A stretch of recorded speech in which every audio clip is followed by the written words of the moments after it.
With a Tour de France history stretching back nearly 100 years, the Col d'Izoard is a climb that has not only shaped one Grand Tour, but has also played a notable role in previous editions of the Giro d'Italia as well.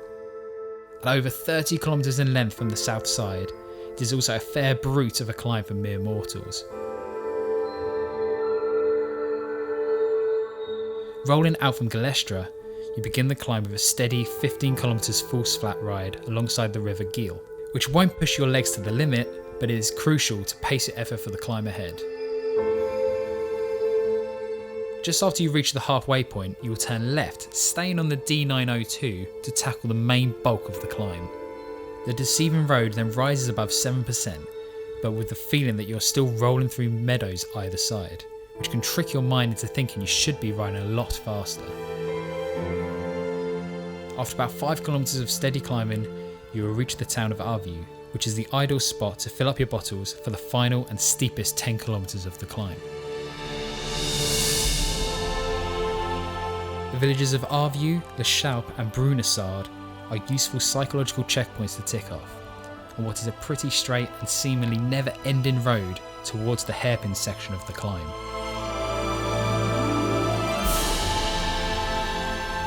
You may have been lured into a false sense of security by the 4.8% average gradient, but once you reach the switchbacks, you realise this average is very much skewed towards the much steeper back section of the climb.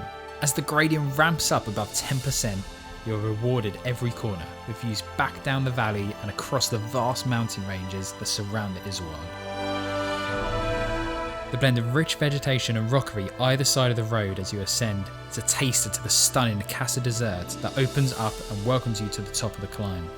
The barren but beautiful rocky landscapes follow its name, in a view that would not look out of place in a cowboy and western film. After a very short 500 metre descent into the Casa Desert, the view may well take your breath away, but you also have to remember that at well over 2,000 metres, the roll and effective altitude will have really kicked in by now. This is where that pacing strategy that you implemented at the bottom of the climb will now begin to pay off.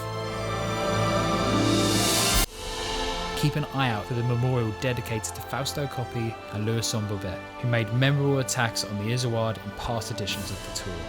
The last few open switchbacks can also leave you subject to the elements, whether it's a hot and dry day with little shade or a wet and windy slog with no shelter. As you make the final left turn towards the summit at 2,360 metres, you will know that you've joined the pantheon of cycling legends to crest one of the sport's most stunning climbs.